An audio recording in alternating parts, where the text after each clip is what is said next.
Dear students, in this session we are going to have a quick recap of the poem Questions from a Worker Who Reads by Bertolt Brecht. It's going to be a quick revision of the introduction to the author Bertolt Brecht and the analysis of the poem Questions from a Worker Who Reads and annotations and short questions and also language components which are given in the textbook. So if you have your textbook with you, it will help you to understand better. So we are going to start with the revision part. To begin with, we had talked about the author this way in one of the sessions. Bertolt Brecht was born in Augsburg, Bavaria in 1898, and his period was from 1898 to 1956. He is one of the influential playwrights of the 20th century, and he was the proponent of the genre called epic theatre. He also is known for his plays, The Three Penny Opera, Galileo, The Person of Scherzwan, The Caucasian Chalk Circle, and The Resistible Rise of Arturo Ui. The world wars affected his life and works. We have seen that the First World War and the Second World War had some kind of influence on his life and on his works as well. And his works were also influenced by the Marxist thought. And he wrote a wide variety of poetry, such as occasional poems. And he had written poems for different occasions or different events, which will suit the different events. And he used his poetry to criticize European culture, including Nazis and the German bourgeoisie.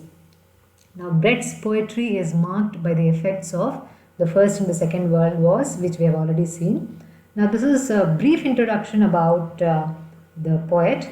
Now, when we come to the analysis of the poem, now let's see a very quick recap about the poem. This poem reveals compassion of the poet for the working class.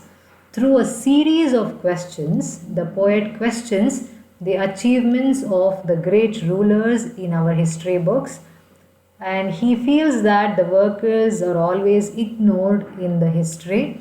Kings and emperors are always supported by the soldiers, but in the history books, we only get to see the names of the kings and the emperors, and not even a single mention is made about the contribution of the soldiers. This is the complaint of the poet.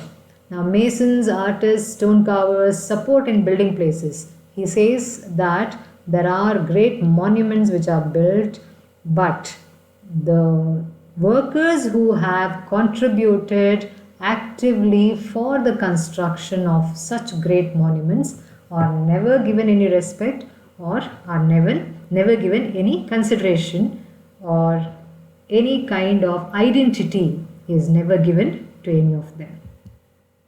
Now, this is about the poem. Now, moving on to the annotations and short questions. Now, in the beginning of the question paper, the first section is about the questions where you will have to answer in a word or a phrase or one sentence. And after that, you get annotations. And when you have to answer the annotation question, annotations is always on poetry. The questions on annotations will be only on poetry based on the lines from the poems which are prescribed to you. Now, if you have to answer the annotation question, the first sentence will comprise of the name of the poet and the name of the poem. And later comes the explanation of the lines. And in the explanation, you're supposed to write who said to whom, when, and what is the meaning of the lines. Now, I've just given the sample of the annotation. The explanation and the answer is given in one of the previous sessions. You can refer to that. And when it comes to the short questions where your answer should be either in a word or a phrase or a sentence, again, you should be precise because it's a 1 mark question. You're not supposed to give long answers, or you're not supposed to give even 2 to 3 sentences answer is also not required. It's maximum 1 sentence is enough for such questions. The samples are given here. Anyway, this again you can find in one of the previous sessions. So who is the speaker of the poem? The poet is a speaker of the poem. Who are ignored in the books of history? The labor class is ignored. So this kind of an answer is sufficient for 1 mark short questions.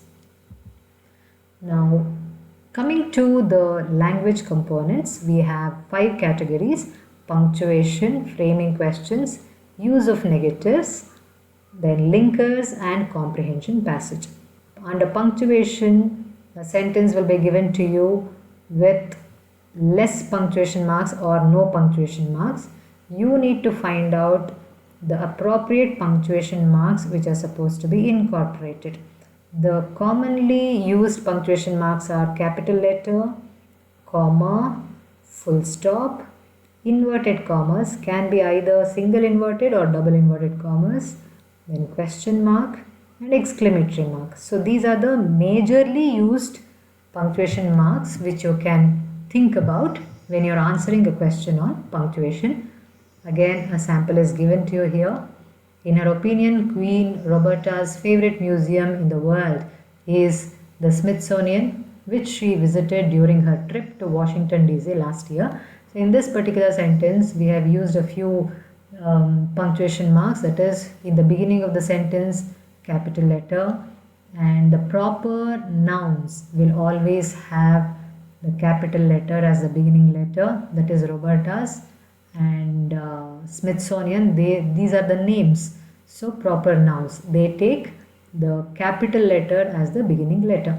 Now Washington is also a proper noun which takes the capital letter as the beginning of the word, and towards the end of the sentence we use a full stop. So these are the punctuation marks which are used in this particular line.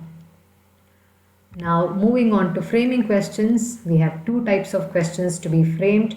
One is WH question, the other one is yes no question. If you are given a sentence with an underlined word, and if you are asked to frame a question to get the underlined word as the answer, you have to frame WH question. WH question starts with a WH word. You can see the example here. The young Alexander conquered India. Who conquered India? The Masons went home after building the Great Wall of China. Where did Masons go after building the Great Wall of China? Now when you are framing questions, the tense should be the same. In the first sentence, the tense is past tense. Answer also has past tense. In the second sentence, again tense is past tense. Answer also has past tense. Now after framing of questions, the third category is use of negatives. When a sentence is given, see whether it has a word not. If the sentence has a word not, then it is a negative sentence. Then you will have to change it to the positive. Positive can be either assertive or affirmative. If you are given an affirmative sentence, you will have to change it to negative sentence. So the word not, never and no, these are the words you need to focus on. If you have any of these words, then that is a negative sentence. Now look at the first sentence. Their tears moved his heart. So it's a positive sentence. You have to change it to negative. It means to say you have to use the word not in the sentence. At the same time, retain the tense which is given in the question. The tense is past tense in the question, so your answer will also have past tense. Their tears did not move his heart. Now the second sentence, my brother does not earn $200 a week. Now the word not exists, so it is a negative sentence. When you have to change it to assertive, you are going to remove the word not. At the same time, you have to retain the tense. Since the question is in present tense, your answer will also be in present tense. The answer is my brother earns $200 a week. Earns is in present tense, so the condition is satisfied. Now after the use of negatives, we have linkers. Linkers are another name given to conjunctions which you might be familiar already, and the sentences will have blanks, and below the sentences or after the sentences you will have linkers given in the brackets. Pick the correct one and fill in the blank. The sentences are given here. He is both a singer and a drummer. The youth succeeded as he made a sincere effort. I like cricket, but my brother loves football. Now, when you are answering these questions, you need to be clear about the meaning of the linkers. If you are clear about the meaning of the linkers, only then you can answer the questions. Otherwise, it will be a guesswork. So let it not be a guesswork. Give the correct answers. Now, after the linkers, the last section of language components is comprehension passage. A passage will be given to you and you have to read, understand, and based on that passage, questions will be given to you and you have to answer those questions. Questions can be either referential or inferential. For referential questions, you get the answers directly from the passage. For the inferential questions, you will not get direct answers from the passage, but you'll have to understand and then frame your own answer for that particular question. So this is about language components. I hope this revision will help you to get the overall idea about the poem and the components related to the poem which are given in the textbook. Thank you very much.